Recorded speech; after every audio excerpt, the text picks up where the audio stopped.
Welcome back to the stage, Frank. Thank you. As you guys can tell from my suit today, I'm an optimist. You know, wearing a suit like this in London in April. It's a great time to be here. I think I'll be back in May when it's really sunny every day. Of course, the sun is a renewable energy source. And you know, back when we started learning about Bitcoin, if you said, "Oh yeah, it's already using like what 2% of the world's energy, and it's going to get worse and worse and worse, and it's going to destroy the world," much like AI and Skynet, I imagine. But let's start with intros, and we'll get into the topic of sustainable Bitcoin. We continue. Frank, do you have anything more to say about what you're doing? You had a great presentation. Well, I mean, you only have 20 seconds. In the crypto space, you know, they really do not trust the World Economic Forum, and that's where the first amount of FUD was coming out of regarding the amount of energy consumed. And then there was the concern that Ripple, in their big lawsuit with the SEC, had funded Greenpeace to turn around to fabricate lots of data that's anti the industry. And you just don't hear that type of story mainstream. But as a group, we got involved and have our own sort of mining. Michael Saylor's done incredible leadership and stewardship in putting this together, the Mining Council, and we've all applied our data. So we're talking about something that's not 200 basis points. We're talking about something that's maybe 15 basis points. So there's just so much exaggeration. And so you've got to think that Ripple, proof of stake versus proof of work, are very influential in manipulating the narrative. Yeah, you got to get something that sells. Let's hear what you, Wes. Excellent. So, CleanSpark, we've been focused on sustainability from the beginning. We're traded on NASDAQ. We are one of the top 5 largest miners. We're on track also to be the second most energy efficient by the end of this year. We're also the first publicly traded company to issue a full sustainability report in partnership with NASDAQ's ESG division. So really excited about what we're doing and about the growth ahead of us. But I agree with Frank, there's a lot of bad information out there, and you know, companies like ours are stepping up to the plate to help dispel some of that FUD. Thanks. I'm Wes Cummins. I'm the CEO and chairman of Applied Digital. We have approximately 500 megawatts of data center capacity online hosting. We don't mine ourselves, but we're hosting other miners in the space, including Marathon is our largest customer. Fred was here speaking yesterday. You know, our approach has really been around renewable energies. So we've spent a lot of time over the last couple of years finding basically stranded energy on the grid. So it's mostly been wind farms, and in a lot of places in the country, you know, when I wish I'd gotten mic'd up, but a lot of places in the country, they basically, you know, spread a map out when they were doing wind farms, built a lot of wind farms where the wind blows the most, and then there's not a lot of grid capacity to transport that out. And so really for the wind farms, you have a situation where the credits are really the product, and then kind of we're using the waste product, which is the energy. So that's how we've started, and then I think, you know, was said earlier that is really true, is that we can really help build out more renewable energy across these areas of the country, and then wait for the infrastructure to come in and transport it out. And then from the folks that use your services, the platform to mine the Bitcoin, is the sustainability, is that a large factor for them? And is there auditing to show that these are the green Bitcoins? Or how we've probably heard about it, but how does it work out in practice?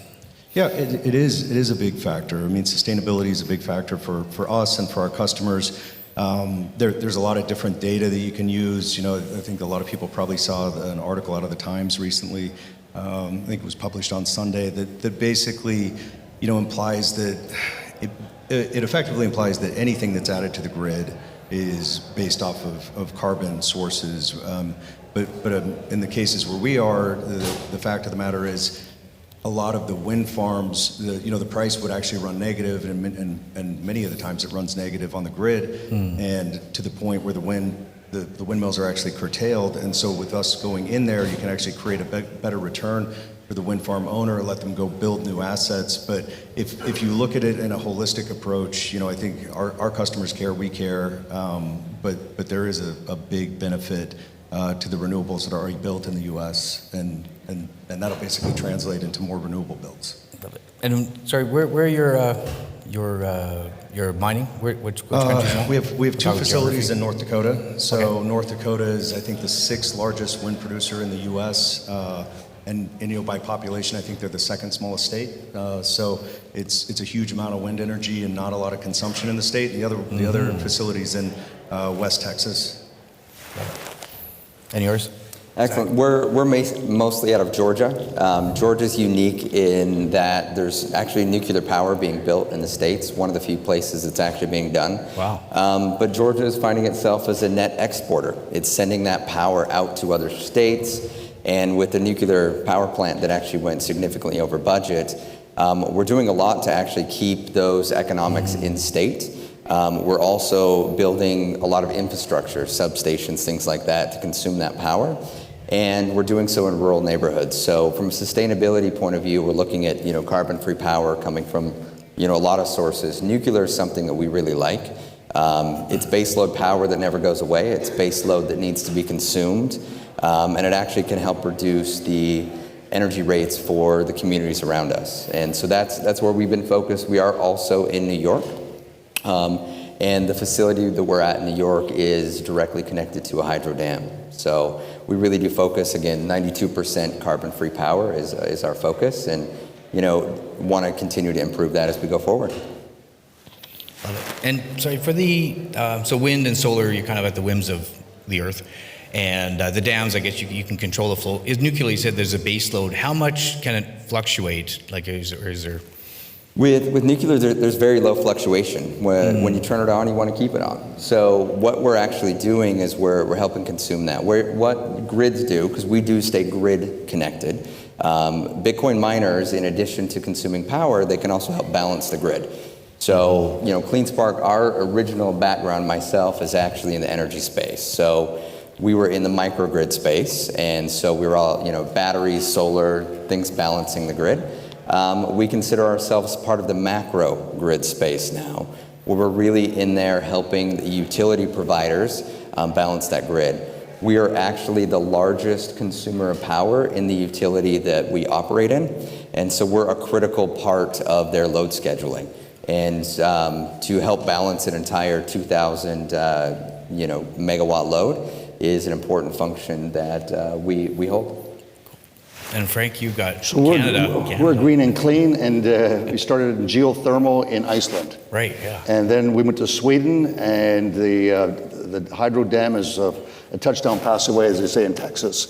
So it's very close, and the same thing happens in New Brunswick, on the border of Maine. There's hydroelectricity that comes in from Quebec, and there's a hydro dam that's very close to our facility. And we've been focused on, how we get inexpensive energy, and then what we're able to do in Sweden is we're able to hedge. And that has allowed us to have very inexpensive electricity. And if there's a big demand, we were able to sell it back to the community.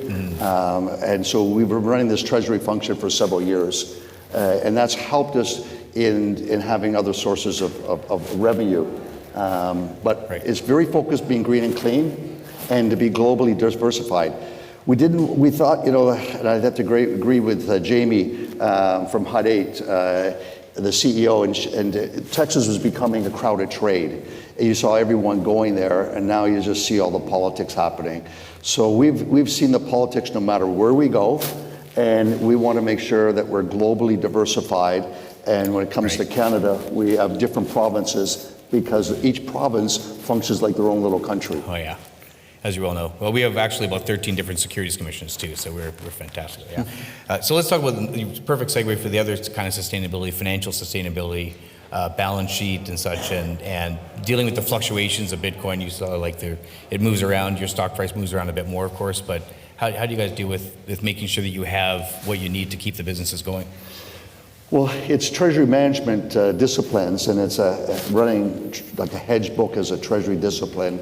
And it's also having a hodl position. So we had one time a huge hodl position in Ethereum. We sold all that last year.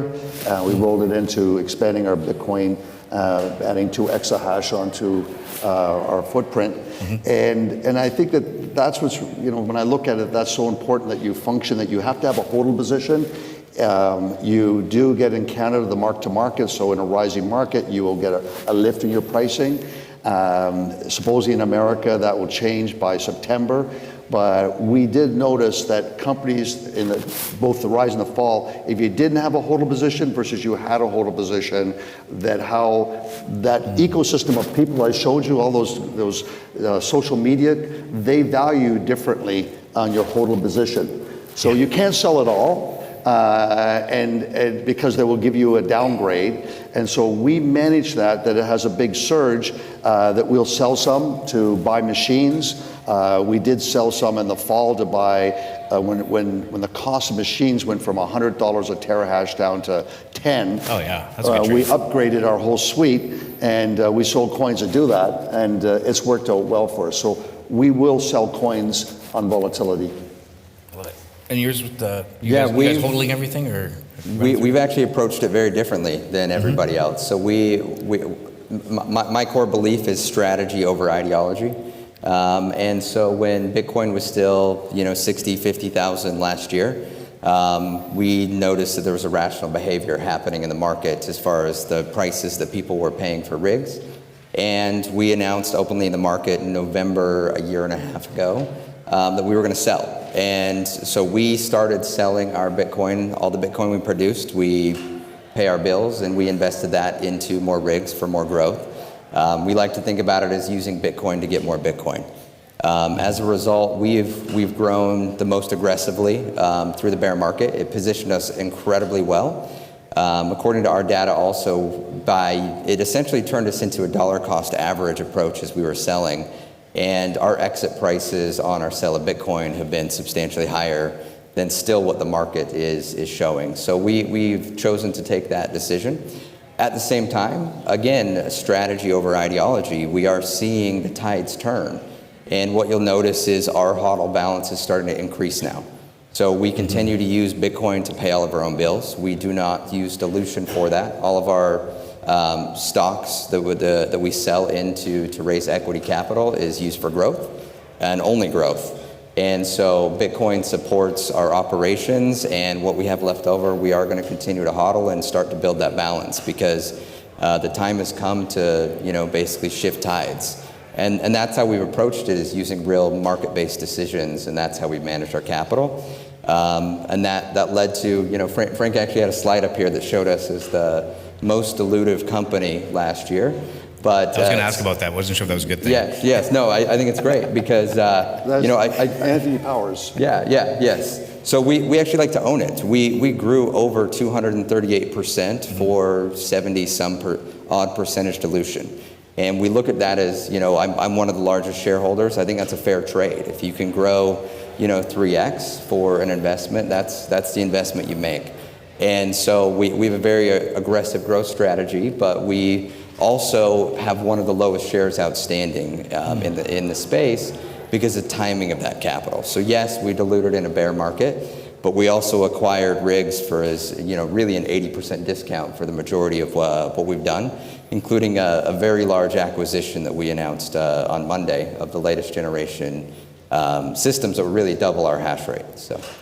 And then Russ, you're the gun for hire. People are mining through you.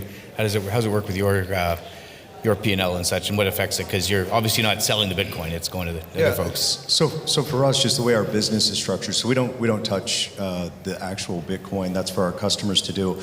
But the goal for our company is to provide a really stable, low cost, high uptime operation for the customers, because when you look at the cycle of Bitcoin, the survivors long term on Bitcoin mining will be the companies that have the latest models, the most efficient miners that run with the highest uptime with the lowest power cost. And so the goal for us is to be that platform that provides that, and we have a lot of efficiency doing that given the scale that we have. From our own finances, we're not one of the miners, but if you look at us, I would say if you lumped us in, we're probably the only company year over year that has shrank our share count. So we were able to reduce that by about 5% year over year. We have access to debt capital that I don't think most of the miners have access to. So we have facility level debt in place, 3 different loans at 3 different facilities. One was at 1.5%, one is at 6%, and our latest one we just put in place, even in the higher rate environment, is all in at about 5.5%. So, and these are long-term debt pieces that amortize over 5 years. So it allows us to build out, provide this platform, and then also, not dilute our shareholders. Maybe we'll go to the middle for this one. So when I was at the AIM Summit in Dubai early, like last year, I was lucky to sit down with Mark Mobius again. So we had a couple hours, and he was saying things like, back when John Templeton and I were investing, we were big into governance way before it was, a thing. And it just worked out better that way because you'd buy into companies that didn't have shady management and such. And he had a few interesting stories about when you think it was going one way, and he's like, no, actually that's good governance. So if we got time and cocktails, so you can hunt me down. But so is governance, is the sustainable mining, is that really, is it more of a differentiator, a nice to have? Is it actually something that's going to drive value for everybody?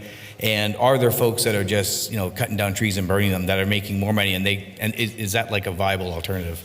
Taking off the green hat. Yeah, I think it's incredibly important. We saw it as an offensive position, and we're a newer entrant into the space in the sense that we've only been mining since 2020. And in an early conference, it actually came up, and there was a very divided focus of whether it would drive value or not.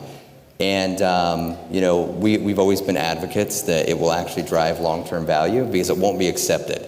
A few months later is when Elon Musk sent the tweet, and the uproar around Bitcoin and its footprint happened. And very quickly you saw defensive groups start to form, but the company's position, such as HIVE and CleanSpark, they were already positioned. We didn't need to take defensive action because we'd already take the offensive action.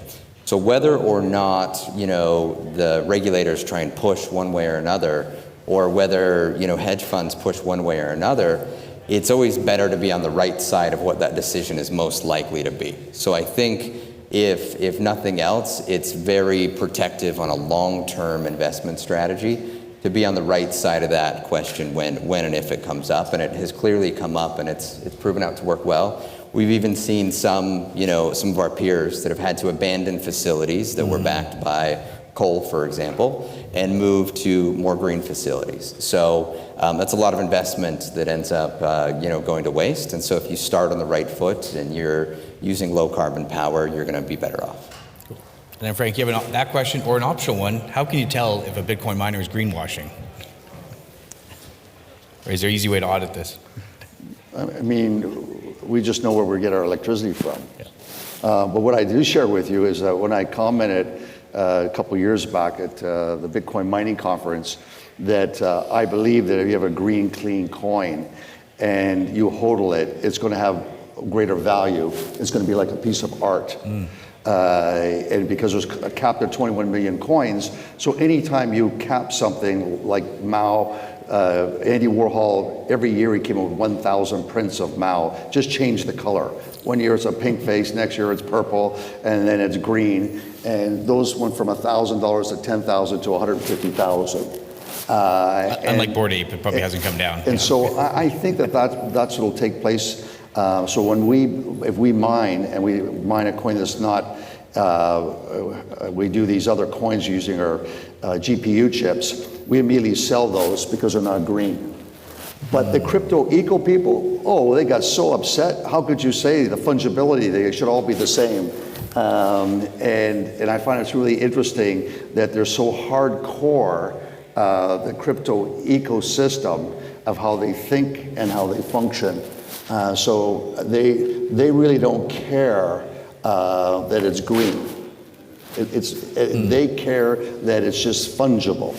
Yeah. That you can use it, the more ATMs, the more retail stores accept it. That's the most important aspect of what they want this to be, the alternative source of money. Mm-hmm. How about, this is one we didn't do prep on, but we noticed that there's a lot of Bitcoin that's being held for longer and longer periods now. And it seems like maybe the trades are going through on level 2s, like Lightning and such, like all the transactions. Is that going to affect the use of power as such? Because you have to power those servers on top of your mining servers. What do you think that's going to go? I've never thought of it. Okay. It's never. Maybe keep that for Dubai for when we come back. No, yeah. I'm just worried about, can I source Yeah. green energy, and can I get a great value for the machines, and have good data centers. So we're very focused, in our culture is to be agile and to have efficiency. So it's hard to go and find good quality energy that you can hedge, that you can protect yourself from the cost of it.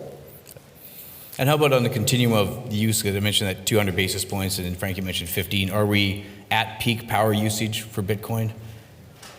Or is it just going to continue getting harder and harder to do? I with don't more? get 200 basis points. It's not even close to Oh, it. yeah. But is it? It's really important, because you just saw, they knew that this conference was taking place. The New York Times wrote an article last week, was filled with FUD regarding the energy consumption. And so I think that we have to make sure that we educate and inform. But what I think what we've done at HIVE is to have high quality data centers. Because if you really believe in the digital transformation and the use of AI, it's only going to grow, and you're going to need data centers. Now in San Antonio, Texas, Microsoft is spending $3 billion building 1 million square foot data center. Oh. So why do they see that? Well, San Antonio is the biggest for cybersecurity. NSA is there in a big way. So they need all these data centers. So now what's going to happen for innovators or R&D research at a university that wants to do cancer research? They're going to need these other data centers, because the proliferation of GPT chat, when you add that, the adoption of that. So I think long term on our balance sheet is going to be the value of these data centers. Okay. And I want to go back to your question about the energy usage. So the energy usage of Bitcoin will increase, but also I think it will balance, and I think that's what's important. Bitcoin mining uses less than a fraction of a % of the energy in the world, and there's a far more that's being wasted. It goes to waste, right? And that comes with grid balancing. It comes with just how the systems work, transmission loss, and that costs money at the producer side, but it also, Bitcoin miners don't produce any emissions. These computers don't have anything that comes out of them. It comes from the grid itself. It comes from the producers. And so the more efficient that those can be, also the more renewables that they can onboard, that is how energy gets used efficiently. These servers that we use are also becoming dramatically more efficient. So, for example, the servers we just purchased are the most efficient that currently exist, and they're twice as efficient as the ones that came out 3 years ago. And that's going to continue to happen. For example, we deploy immersion cooling at one of our facilities. Oh, yeah. And so immersion cooling creates a lot of opportunities to actually really test the bounds of what's efficient. Because a lot of the energy that Bitcoin mining uses ultimately is not just the chips, but what else happens? What else does a facility need to do to extract that heat, whether it's through air or through fluid? Mm-hmm. And so, our focus has been on, and this is the reason that we own and we operate the majority of our facilities, is because we think we can do it better, is the focus on how that energy gets used. We need the majority of that energy to go to the chips and not to anything else. And that also will have a dramatic impact on the energy that Bitcoin actually uses and produces. And the best thing about Bitcoin is the algorithm adjusts every 4 years. Right. So we're coming up on halving about a year from now, and it will essentially take the less efficient miners and make it uneconomical, and it will force efficiency into the system. So the algorithm is really proving itself out and how it's going to work over the next several years. And that's where the balance comes in. Really driving efficiency, and it will force, power, users of cheap power will end up better off, and it will essentially reward good behavior. Yeah, tons of innovation, because in a normal company, they have servers and such, and they have P&L and cost margins. But for yours, it's like, hey, we're selling. We got to mine this stuff. We know what it's worth, and it's a direct drive, isn't it? But I showed my visual there, La Chute in Montreal. It's 40,000 square foot building. And we mine Bitcoin there. And that energy gets pushed along, that heat energy, that same molecule from hydroelectricity, that electron gets pushed along to another building, 200,000 square feet, that has 170 workers making whirlpools. So that recycling of the energy is what we think is going to be very exciting, which we're planning the 90,000 square foot facility, greenhouse in Sweden. Right. We saw the facilities in Amsterdam where they use robotics, and they can take 2 megawatts and they heat 6 football fields, 6. And so the idea of robotics and the idea that all of a sudden we take this idea of green energy. During COVID, a big crisis was getting food. And so shipping of food from Spain and from Italy up to Sweden, it had logistics issues, it had cost issues. So now we can basically be able to feed the area. And so that the idea of being sustainable and being involved with the community and recycling energy gets me really excited. Yeah, everything going on. Wes, how about you with any innovations you're seeing on your side?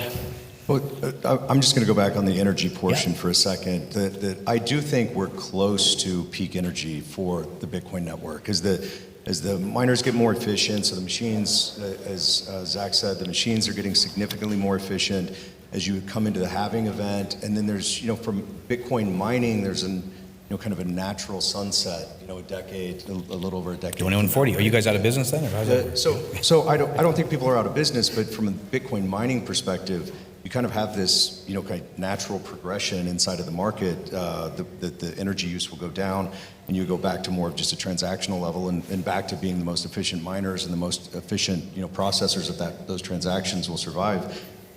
So I do think that we are, maybe not quite, but we're close to peak usage on the network. To Wes's point, I think what matters is about position and scale. So, in 2 halvings from now, if you don't have position and you don't have scale, it'll be incredibly hard, if not impossible, to catch up. So that's why the companies of today that are growing and growing responsibly and managing their balance sheets well will be the real winners in the future. And earlier they were kind of worried that China would have all of the mining, and then that's changed. And are they still mining in China? And then has that really helped sustainability? Because obviously there's places that use a lot more coal for their energy production and such. What's your view on China and like where the concentration of mining is? Well, they were all pushed out of China, and most of them went to Kazakhstan, and then that seemed to have been curtailed. But talking to yesterday some people, it's the difficulty rising so much last year with the Bitcoin prices falling was very unique. It didn't happen before, and so someone was sharing with me there's a gigawatt of electricity, hydroelectricity in Russia, and they're mining in Russia. And that's a big reason why a gigawatt of electricity coming on.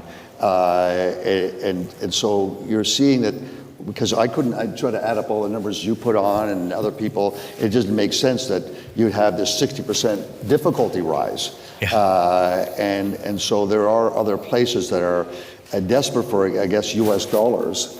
But they're using, in Kazakhstan it was coal.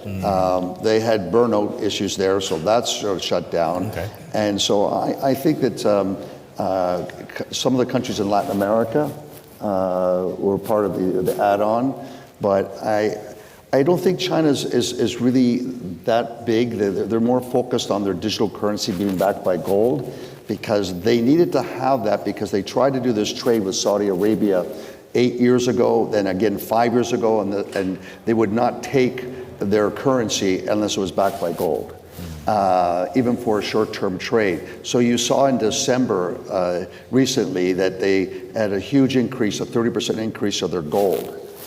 So why do they push out Bitcoin? Is because they don't want any competition. I don't know if you're all aware of it, but MasterCard, American Express, Visa, it doesn't work, or very few Especially places in China. Express, yeah. No, you can't. It's all, you have to go and load up, you have to get the app and get your WePay. WePay, yes. And you have to use that. So the boxing out, so there's no Instagram, there's no YouTube, there's no any of the social media platforms that exist. It's WeTube, isn't it? Yeah.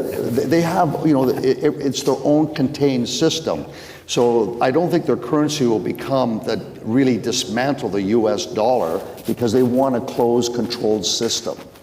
But they want to try to facilitate, so if the Saudis they buy oil from the Saudis with their currency, not the US dollar, that therefore they'll sell them their knockoff Caterpillars, or they'll build a refinery. So their whole drama about anti-Bitcoin, I also think is because they realize the technology, blockchain is American, SHA-256 is American. So I think that the rest of the world, the decentralized world, is going to recognize that crypto miners like ourselves, if there's no real ETFs out there, and we have it on our balance sheet, we are the proxy. Yeah. Okay, we're actually at time, but if you guys have any final short comments, and we can, or we'll meet at lunch. Yeah, I'll just, a short thing is just obviously, for any of you who don't know, the positioning, like I said, is going to be important. About a year from now, halving will occur. And it will be a big time for winners and losers to be selected, and efficiency will matter a lot when that happens. And I think the companies on this stage are companies that are very well positioned to do well. And I'll just finish by agreeing with Zach. Excellent. We'll get the alpha and omega of sustainability. We got another panel, I think, ready to come up right now. And if you have any questions, we'll be around at lunch, and I think we have drinks tonight at some point. Thank you. And my whole team is here, so they don't want to get asked detailed CEOs, CFOs.